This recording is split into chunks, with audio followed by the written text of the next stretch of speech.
love that. Hi, I'm Eric at PPE. Today we're going to be introducing our high-flow race manifolds and up pipes. We're going to be doing an install on this engine, but first, let's go to the City of Commerce, to Globe Iron Foundry, and take a look at how they're made. We're here today in the City of Commerce at Globe Iron Foundry. John Plateau here is going to take us on a tour and tell us a bit about what goes on here and on the production of our high-flow race exhaust manifolds. John, our casting is a hollow casting. What's involved with getting those passages in the casting? Well, basically we use both an external and an internal sand process.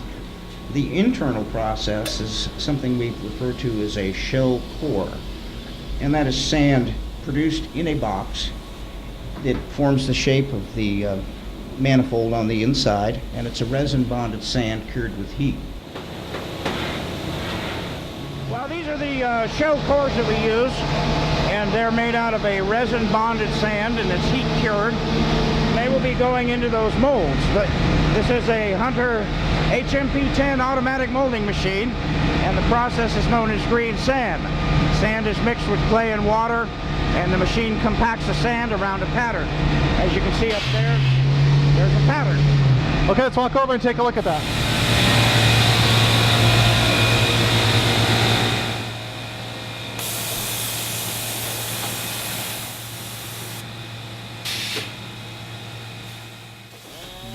Now, the external process is what we refer to as green sand, and that's basically a clay and water bonded sand highly compressed on an automatic molding machine. And then of course the pattern forms this mold cavity and locating points for that sand core. That sand core is set in the mold is closed, goes out onto the pouring line, and the iron is poured into what we refer to as a sprue, pipeline into the mold cavity.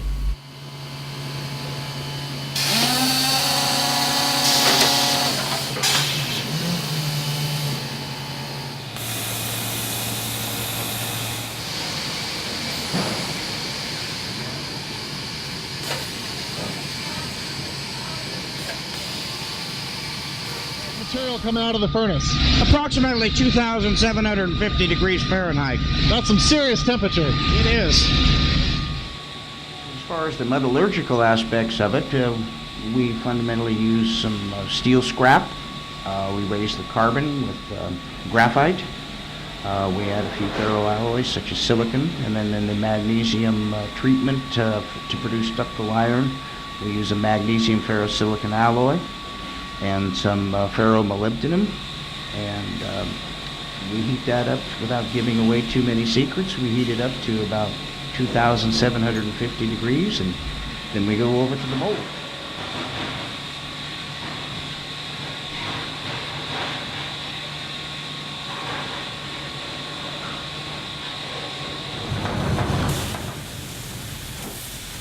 So John, what happens after these come off the molding line?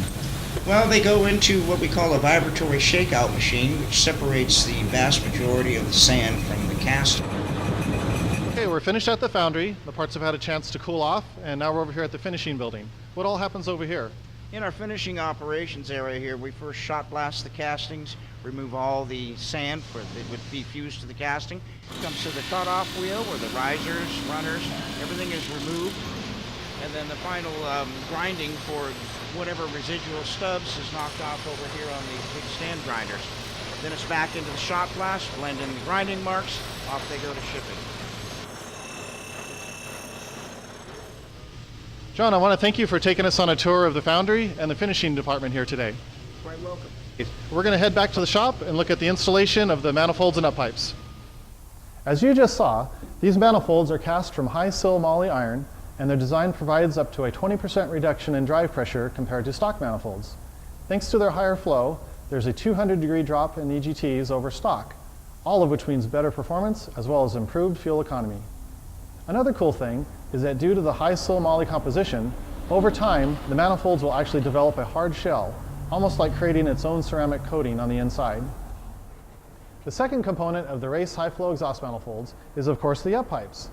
To provide strength and reliability, engineers at PPE and Honeywell Garrett determined that the up pipes be made with 11-gauge, 120 wall stainless steel tubing, and each unit is TIG welded here at PPE. But it's the bellows of all things that really set these apart. This may look like a normal part, but the bellows is actually designed to aircraft grade specs. It has free-flowing stainless steel inner liner, and it's also a lot stronger than stock. Look how this stock unit ballooned out under the extreme pressure. Ours won't do that. Included with each manifold and up pipe kit are both left and right manifolds and both left and right up pipes and bolt set. Now the up pipes are available in a couple variations. For stock single turbos, we've got the standard clearanced up pipe. We do have a round pipe here for twin turbo or compound turbo systems, and this is an industry first. A Y pipe for use with the factory EGR. So that's the what and some of the how on PPE race high flow exhaust manifolds with up pipes. But now we'll show you how they are to install. They really do just bolt on. With us today is Corey Maka to do the install on the race manifolds and up pipes. Corey, what's the first step that we've got to do here? Well, first, since we're working on engine outside the truck itself, it's going to be a little bit easier.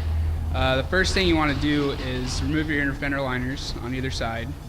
Give you a little bit more access to the manifolds. So what you need to do is you get up on top of your motor, and you're going to be pulling off your heat shielding and your down pipe. Okay. That'll give you access to your EGR and your up pipes. Okay, that sounds good. Let's go ahead and get some of these bolts removed, and we'll see the first step. All right. A couple of bolts for the manifold.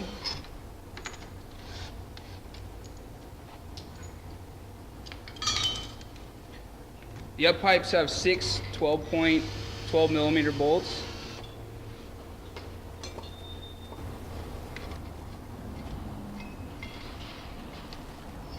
You retain the factory gasket. You'll actually be reaching across the motor to access the hardware.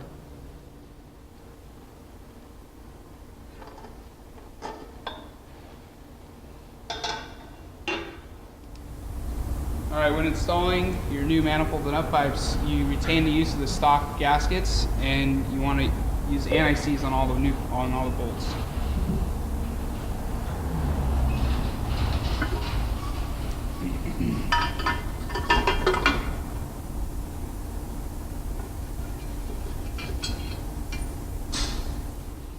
We've got the up pipes installed. Now we're going to go ahead and do the manifold. What are the tricks to getting this installed? Not really too many tricks. Just want to make sure you reuse the stock gasket and put anti-seize on your bolts. And then when you install the manifold, just like with any exhaust manifold, you're going to want to work the center bolts to the outside as you tighten them. And the torque on those is around 38 foot-pounds.